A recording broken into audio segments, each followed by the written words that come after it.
ఖమ్మం జిల్లా వేంసూరు మండలం కల్లూరుగూడెం గ్రామంలో టీఎస్ ఆయిల్ ఫెడ్ ఉద్యాన శాఖ ఆధ్వర్యంలో నిర్మిస్తున్న ఆయిల్ ఫామ్ ఫ్యాక్టరీని వ్యవసాయ శాఖ మంత్రి సింగిరెడ్డి నిరంజన్ రెడ్డి పరిశీలించారు. ఆయన వెంట ఎంపీ బండా పార్థసారథి రెడ్డి, ఎమ్మెల్యే సండ్ర వెంకట వీరయ్య, తెలంగాణ రాష్ట్ర oil fed chairman Kancharla Ramakrishna Reddy తదితరులు ఉన్నారు.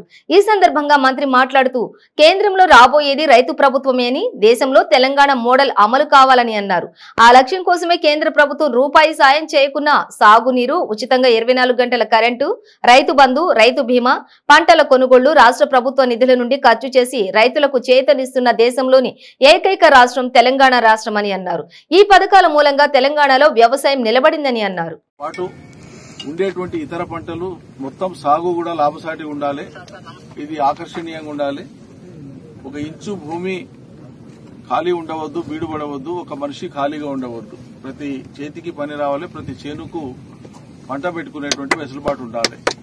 ఈ ఉద్దేశంతో ముఖ్యమంత్రి గారు ఉచిత సాగునీళ్లు గాని, ఉచిత కరెంటు గాని, ఎదురు పెట్టుబడి గాని, బీమా గాని, పంటల కొనుగోళ్లు గాని ఇవన్నీ మనసు మీద తీసుకుని కేంద్ర ప్రభుత్వం ఏ కానా మనకి ఇవ్వకపోయినా ఇలా రాష్ట్ర ప్రభుత్వ ఖజానాలోకి వెళ్లే ఖర్చు పెట్టి రైతాంగాన్ని ఆదుకుంటున్నటువంటి ఏకైక రాష్ట్రం భారతదేశంలో తెలంగాణ రాష్ట్రం. ఇక్కడ అమలయ్యేటువంటి పథకాల మూలంగా, ఇక్కడ బాగుపడుతున్నటువంటి వ్యవసాయం మూలంగా, ఇక్కడ నిలబడ్డ వ్యవసాయం మూలంగా ఖచ్చితంగా దేశంలోని ఇతర ప్రాంతాల రైతులు కూడా ఆలోచిస్తారు. మరి తెలంగాణలో రైతు బాగుపడుతున్నప్పుడు మేమెందుకు బాగుపడకూడదు, మా రాష్ట్రంలో ప్రభుత్వాలు ఎందుకు బాగు చేయరు మమ్మల్ని అని చెప్పి రైతాంగం నుంచి ప్రశ్న వస్తాయి తప్పకుండా. రైతు ఆ ప్రశ్నను ఎదుర్కోవడానికి కేంద్రంలో రాజకీయాలు చేసేటువంటి పార్టీలు ఎవరైనా కావచ్చు, వాళ్ళు సిద్ధంగా ఉండాలి. చేస్తే తెలంగాణ మోడల్ను అమలు చేయాలి వ్యవసాయ రంగంలో, లేదంటే దిగిపోవాలి. వేరే ప్రత్యామ్నాయం లేదు. రాబోయేటువంటి రోజులలో దేశ రాజకీయ వ్యవస్థలో జరిగే మార్పు ఇదే.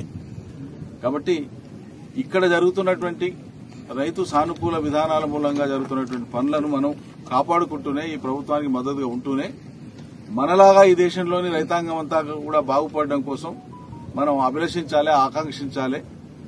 మనం ఖచ్చితంగా ఈ దేశ రైతాంగం పురోగమించడానికి, బాగుపడడానికి మన శక్తి మేరకు మనం యథాశక్తి ఎవరికి తోచిన రీతిలో వాళ్ళు ఈ దేశంలో రైతు ప్రభుత్వం రావాలని కోరుకోవాలి. ఇక్కడ రాబోయేటువంటి ఫ్యాక్టరీ వీలైనంత త్వరగా గౌరవ ముఖ్యమంత్రి గారిని అడుగుతాం. ఒకవేళ వారి వెసులుబాటు సమయం గనుక అనుమతిస్తే స్వయంగా వారే రావాలని నేను కూడా కోరుకుంటున్నా. ఏదేని కారణాల చేత ముఖ్యమంత్రి